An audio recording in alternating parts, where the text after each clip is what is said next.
here on TV 18. Grab another cup of coffee and join us. This segment is brought to you by the Village at Winter Park Resort. More than you imagine. Lots and lots of fun things still happening. They're open 7 days a week in September for biking, weekend activities, mini golf course, go ride the Alpine slide, lots of things. Slackline is happening this weekend, Labor Day weekend at the resort, winterparkresort.com. And of course, coming up is the $1 Million Quartet, so you don't want to miss that. But right now we are hanging out with Rich Cimino, District 1 County Commissioner candidate. Thanks again for being here. Awesome, thank you. Yeah, so we're talking budget. You want to balance it. You've got some ideas. You've got some experience on how to do that. Yeah, I've looked at a lot of budgets in my time in the Air Force. And so, look, we will balance the 2018 budget. Everything is on the table. Yeah. All discretionary spending, that is. There's certain mandatory spending that I will not touch. Right. We can't touch. There's state requirements, there's federal requirements. There's also safety and services. I mean, I'm not going to plow less roads. We're not going to reduce emergency medical or any of those things. Those things are going to be safe and well kept. So, I mean, there are areas that I'm going to compare what we have. Very near and dear to my heart is veteran services. Yeah. We have a full-time VSO, veteran service officer, Dwayne Daly. I think he does a fantastic job. I'm going to look at the population, which per capita we have like the highest amount of veterans in our county, percentage-wise, than any county in Colorado. And so he has a lot to do. But I'm going to compare him to other counties and see how he's doing, and I'm going to hold people accountable. You know, we're going to have metrics, we're going to measure. We have economic development, so led by Diane Butler. I think she does great. I think she manages it just right. I think she's really seeding a lot of things that can blossom for the county. And those things are hard to quantify, but we'll look at that. We'll consider that. It's maybe being in a rural community, does deficit spending make any sense? Well, there are definitely circumstances. I'm not, you know, I'm very open to considering all options, all solutions, and really attacking every problem. Good. So I'm not single-minded by any stretch. But the thing is, we've got some real potential contingencies we need the surplus for. So a lot of times when I talk about the budget, the landfill comes up. We used to have a landfill.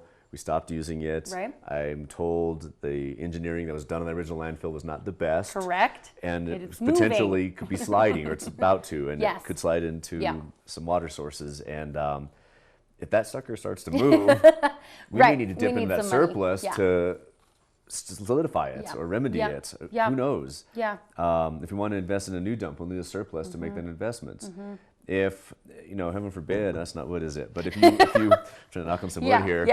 If the county, we have a lot of tourists, we have a lot of interaction with these tourists, and if the county becomes party to a lawsuit or something like that, we got to be ready for these things, you know. So you don't like to bring these things up, but you got to prepare for them. We have to prepare and be ready. So we're going to build up that surplus because it's so much healthier way to be in the county. Good. So the second thing that you're really focused on is water. Yes, thank you. So I just say I want to improve the water quality in Grand County. I want to have time to spend with people. Then what do you mean? There's many facets, and there is. So water quality, I want to improve the habitat, so more trout are in our streams and our lakes, and better fishing. And that includes, we got to have a healthy bug habitat. We've got to get the right water temperature to get the right plants, to have the right bugs, to feed the right fish. Also, though, we want to measure the water for the chemical composition. We don't want dirty water. So quality just from a cleanliness standpoint.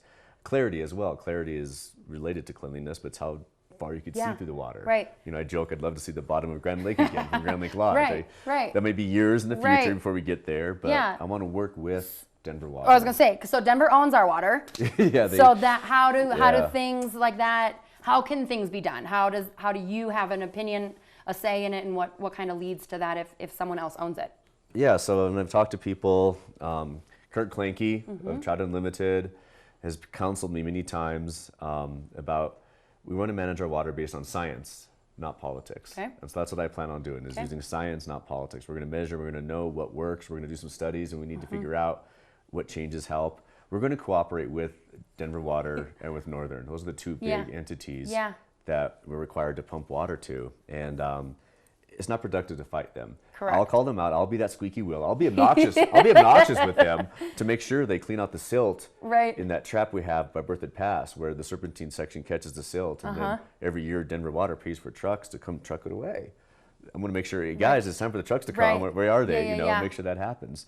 If it's got to be on them, going to be measuring them. If they have a 6-week period, that pumping can happen, and our water temperature is at a certain place, or our clarity is at a certain place to where it's more advantageous to pump early during that 6 weeks, or it's better to pump late. I'll say, hey guys, could we adjust within the 6-week window? We're going to comply with your window, but can we pump up really fast early and then be done? Or can we wait? We'll pump the last 2 weeks like gangbusters. Trust us, we'll get there. Whatever would best help our water in our county. So about science and what that and looks this might like. be managing around the edges, but just cooperate and let's make little improvements every year. Let's improve our population of wildlife and habitat, and we can make it better. Right. Water is a huge, huge topic in this county, and we're going to talk a little bit more about it when we come back. We're going to take a short break here on TV 18. We'll be back.